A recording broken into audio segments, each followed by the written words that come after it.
बिस्मिल्लाहिर्रहमानिर्रहीम। काजी फाइसा के chief justice of Pakistan बनने पर मुस्लिम लीग नून की तरफ से बड़ी खुशी का इजहार किया जा रहा है। मरियम नवाज शरीफ साहिबा की तरफ से कहा गया है कि उम्मीद है कि आज पाकिस्तान में इंसाफ के डंके बजेंगे। काजी फाइसा साहब ने चीफ जस्टिस के तौर पर हलफ उठाया तो उन्होंने अपने साथ अपनी अहलिया सरीना ईसा को भी खड़ा किया। क्यों? आखिरकार क्यों? माजी में चले जाएं, बादशाह अकबर जब दरबार लगाते थे, सुना यह गया है कि उनकी पुश्त पर उनकी महबूब अहलिया मलका नूर जहाँ का हाथ होता था, उससे वो इंस्पिरेशन लेते थे या जो कुछ भी था। आज काजी फाइसा साहब जब चीफ जस्टिस ऑफ पाकिस्तान का हलफ उठाते हैं तो सरीना ईसा को साथ खड़ा कर लेते हैं। कुछ लोगों की तरफ से इसकी बड़ी तारीफ की गई है। आखिरकार ऐसा क्यों? काजी फाइसा अपनी अहलिया के बारे में कह चुके हैं। जब ये पता चला था कि इनकी जायदादें बाहर हैं, उन्होंने कहा था कि मेरा उनकी जायदादों के साथ कोई तल्लक नहीं है, आपने जो पूछना है मेरी अहलिया से पूछें। तो फिर जब उनसे पूछा गया, उनके पास भी कोई जवाब ना था। आज काजी फाइसा साहब उनको साथ लेकर खड़े हैं और कुछ लोगों की तरफ से ये कहा जाता है कि एक खातून को कटहरे में लाया गया था। जिस खातून को कटहरे में लाया गया था तो क्या उन्होंने अपनी सफाई पेश कर दी थी? क्या फैसला आया था? और कटहरे में क्या ये वाहिद खातून आई हैं? बेनज़ीर भुट्टो, मरियम नवाज शरीफ, इसके अलावा भी कई खवातीन। तो क्या उन सब को भी इसी तरह का प्रोटोकॉल दिया जाए? काजी फाइसा साहब क्या फैसले सरीना ईसा की मर्जी के मुताबिक करेंगे? यही नजर आ रहा है। उधर देख लीजिए कि काजी फाइसा साहब सिर्फ 9 साल उन्होंने नौकरी की है, सिर्फ 9 साल, और पाकिस्तान के वो चीफ जस्टिस बन गए हैं। इसके पहले उनका जज का एक दिन का भी तजर्बा नहीं था। इस गुनाह में कौन शामिल था? एतजाज हसन साहब की तरफ से चीफ जज इफ्तिखार मोहम्मद चौधरी को कहा गया था, उन्होंने सारे जज निकाल दिए थे और कोयटा में कोई जज नहीं बचा था। सारे के सारे जज इफ्तिखार मोहम्मद चौधरी की अना की भेंट चढ़ गए थे। तो एतजाज हसन साहब की तरफ से कहा गया कि काजी फाइसा को चीफ जस्टिस बना दिया जाए। ये वहाँ पे सीनियर वकील थे, इनको chief justice Balochistan high court बना दिया गया और फिर 9 साल के बाद 2014 में chief justice Balochistan high court बने और आज 2023 में 9 साल के अंदर अंदर काजी फाइसा पाकिस्तान के चीफ जस्टिस बन गए। इनसे मुस्लिम लीग नून को बहुत ज़्यादा उम्मीदें हैं, बाकियों को भी होंगी। इमरान खान के हवाले से क्या फैसला करेंगे?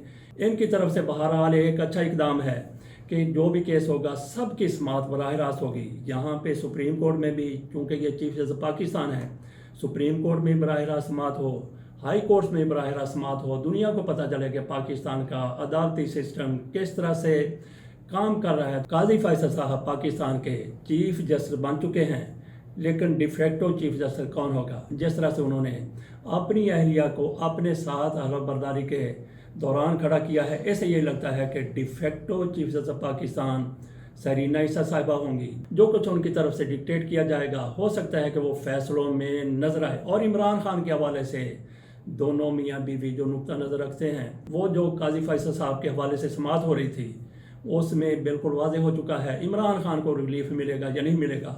लेकिन मियां नवाज शरीफ साहब जिस तरीके से सरीना ईसा डिफेक्टो चीफ जस्टिस पाकिस्तान बन चुकी हैं, इसी तरह से मियां नवाज शरीफ भी डिफेक्टो वज़ीर-ए-आज़म पाकिस्तान बन चुके हैं। मियां नवाज शरीफ साहब पाकिस्तान की आज सबसे बड़ी ताकतवर शख्सियत हैं। वो किस तरह से? उनकी मर्जी का आर्मी चीफ लगा हुआ है, उनकी मर्जी का चीफ जस्टिस लग गया है, उनकी मर्जी की निगरान हुकूमतें हैं, निगरान वज़ीर आज़म उनकी मानता है, निगरान वज़ीर आला पंजाब वो उनका लगाया हुआ है, वो उनका बनाया हुआ है। तो इससे अंदाज़ा किया जा सकता है कि मियां नवाज शरीफ कितने ताकतवर शख्स बन चुके हैं। और सबका टारगेट कौन है? सबका एक ही टारगेट है, इमरान खान। आज इमरान खान का एक बार जमानत के लिए केस फिर जस्टिस आमर फारूक साहब के सामने लग रहा है। साइफर का जो केस है, इमरान खान को वो जमानत देते हैं या नहीं देते? नाजरीन आप खुद सोच लीजिए। अगर सबसे ज़्यादा किसी जज के दिल में इमरान खान के हवाले से बुग़्ज़ है, अनाद है, गांठ बंधी हुई है, तो फिर वो कौन से चीफ जस्टिस साहब हैं, कौन से जज साहब हैं? आप अंदाज़ा कर लीजिए। फिर सोच लीजिए कि इमरान खान को आज जमानत मिल सकती है या नहीं मिल सकती। उधर शिद्दत अली साहब अपने भतीजे समेत फड़े गए।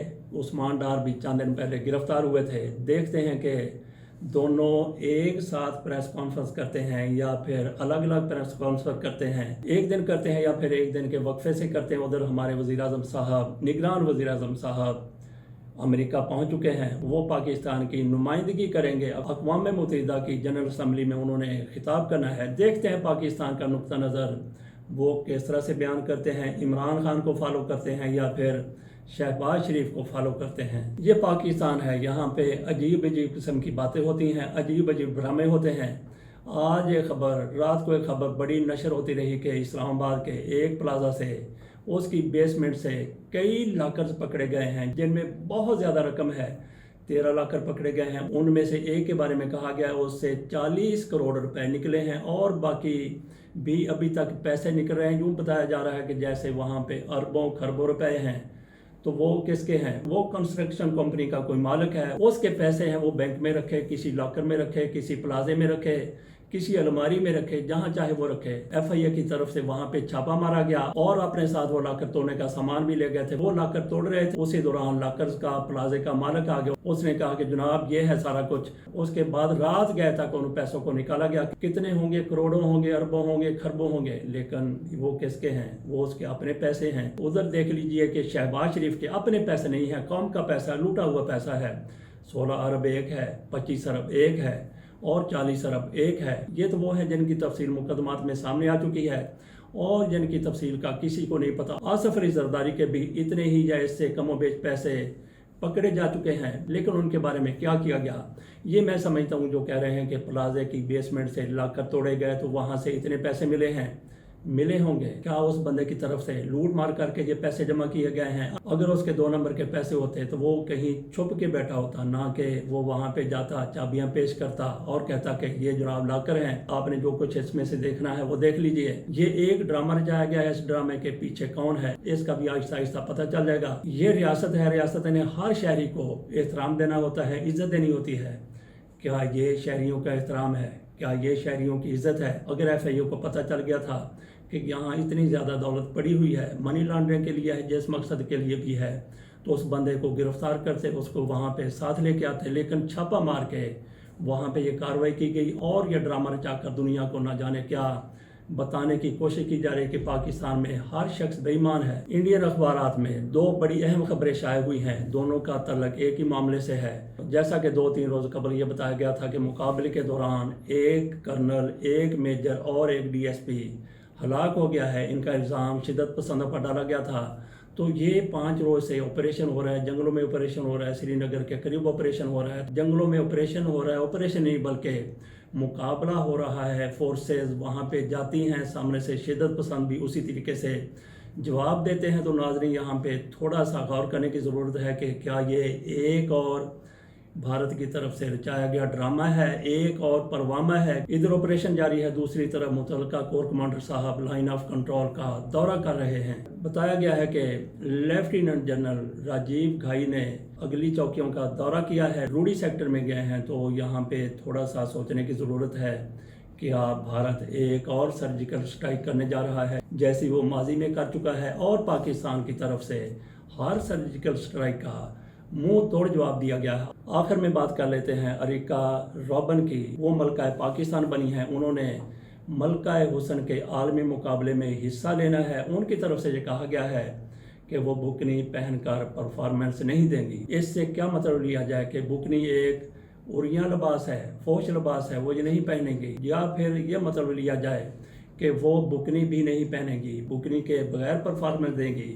تو اس پر بڑی لہدے ہو رہی ہے کہ آخر کار پاکستان کی خواتین کو ایسے مقابلے میں حصہ لینے کی اجازت دی تو کس نے دی؟ کیا وزیر اعظم کی طرف سے اجازت دی گئی یا متعلقہ وزارت کی طرف سے اجازت دی گئی؟ کیا کابینہ کی مرضی و منشا اس میں شامل تھی؟ یہ باتیں ہو رہی ہیں۔ بہرحال دیکھتے ہیں کہ وہ خاتون مس یونیورس کے مقابلے میں حصہ لیتی ہیں تو وہاں پہ ان کی کیا پوزیشن ہوتی ہے۔ ویسے پاکستان میں اس پر کئی حلقوں کی طرف سے، کئی طبقوں کی طرف سے شدید رد عمل کا اظہار کیا جا رہا ہے، اور کچھ لوگوں کی طرف سے آزادی اظہار بھی اس کو کہا جا رہا ہے۔ ایک پوسٹ ہمارے سامنے آئی ہے جس میں کہا جا رہا ہے کہ مخالفت کرنے والے وہ بابے ہیں جو کسی مہندی پر جاتے ہیں، وہاں پہ ڈانس ہو رہا ہوتا ہے تو وہ کہتے ہیں کہ یہ بے غیرتی کیوں ہو رہی ہے، اور اس کے ساتھ ہی وہ وہاں پر بیٹھ جاتے ہیں، اور جب تک وہ ڈانس کا سلسلہ ختم نہیں ہوتا وہ بابا جی وہیں پہ بیٹھے ہوتے ہیں، اور ایسے ہی بابے اس کی مخالفت کر رہے ہیں۔ اس کے ساتھ اجازت دیجیے، اللہ حافظ۔